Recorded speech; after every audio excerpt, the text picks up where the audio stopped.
Sufi ethics of wealth and poverty. Balancing abundance and detachment. Assalamu alaikum, and welcome to Sufi Essence with Hammad Syed. For many, wealth and spirituality seem like opposing forces. We often associate spiritual paths with asceticism, poverty, or a complete rejection of worldly possessions.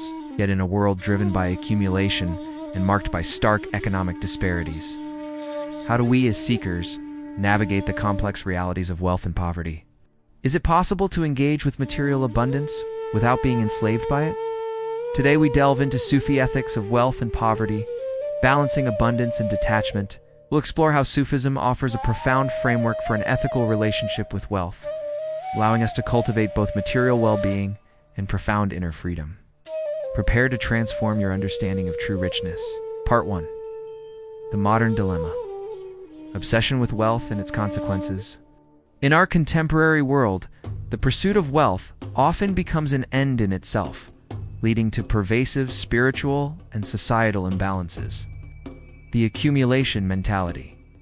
Society often measures success solely by material gain, fostering an insatiable desire for more. This endless chase can lead to stress, anxiety, and a feeling of never being enough. Worship of dunya. When worldly possessions, dunya, become the primary object of our love and effort, we forget our ultimate purpose and our spiritual destination.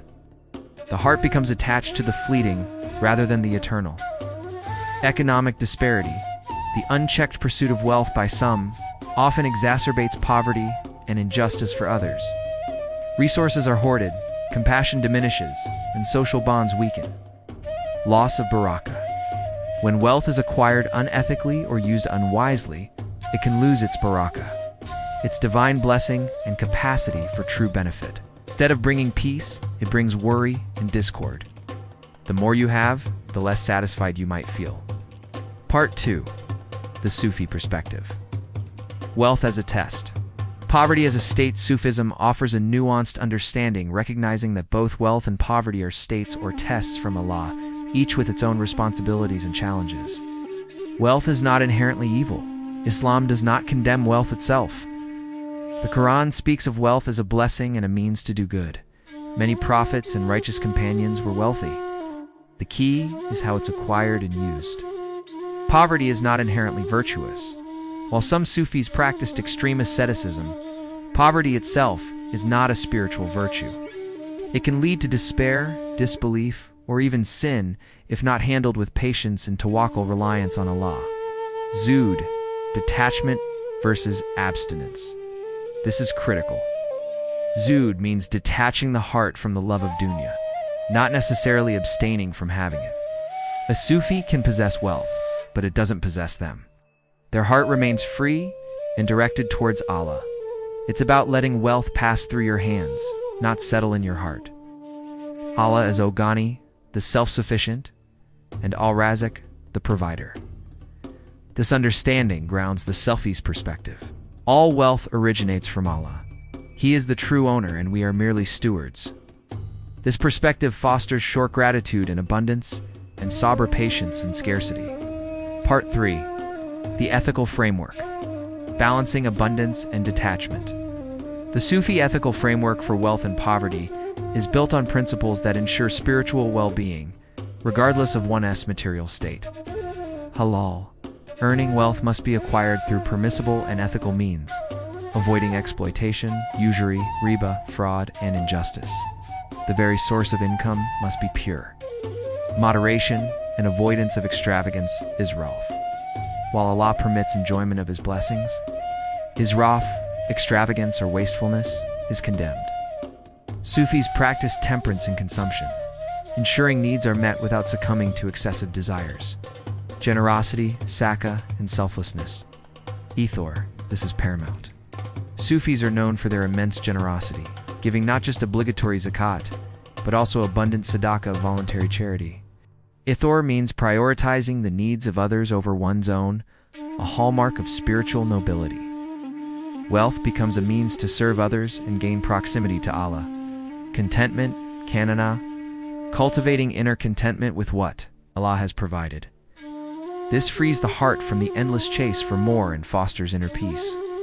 A person with little can be richer in spirit than a king with vast possessions.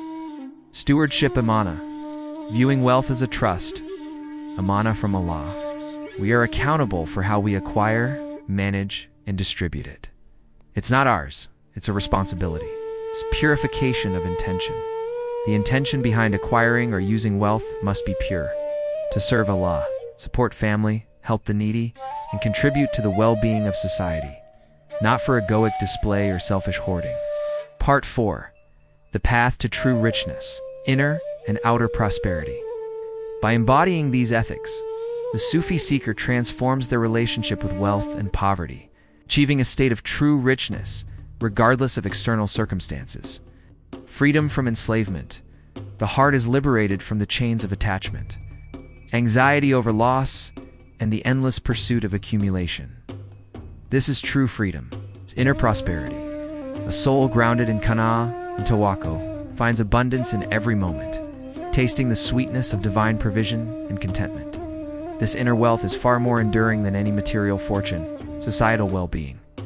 When individuals apply Sufi ethics to their economic lives, it naturally leads to a more just, compassionate, and balanced society.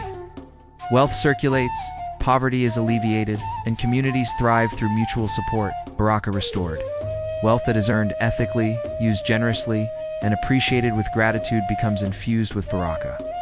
It not only lasts longer, but brings greater peace and benefit to its owner and to society. Living for the hereafter, the Sufi always remembers that worldly wealth is temporary. It is a tool for building spiritual capital for the hereafter Akira, where true eternal richness resides. Conclusion: the heart's true balance. The Sufi ethics of wealth and poverty call us to a profound balance, to engage with the world's resources with wisdom and responsibility, but never to allow them to occupy the seat of the heart. Whether in abundance or in scarcity, the true measure of richness lies in the purity of our intentions, the freedom of our souls from attachment, and the depth of our connection to Allah. By striving to live by these timeless principles, we can transform the pursuit of wealth from a source of anxiety into a path of service, gratitude, and profound spiritual fulfillment, ensuring that our material lives align with our ultimate spiritual purpose. This is truly the essence of Sufi essence. Thank you for joining me on this deep dive into Sufi ethics. If this lecture resonated with your spirit, please like this video, as it helps our message reach more hearts. Subscribe to Sufi Essence with Hammad Syed for more profound insights, and remember to hit the notification bell. Most importantly, how do you strive to balance your material pursuits with your spiritual detachment in your daily life? Share your reflections in the comments below. Your insights enrich our community. Till our next spiritual unveiling, may Allah grant us abundance in both our outward and inward lives.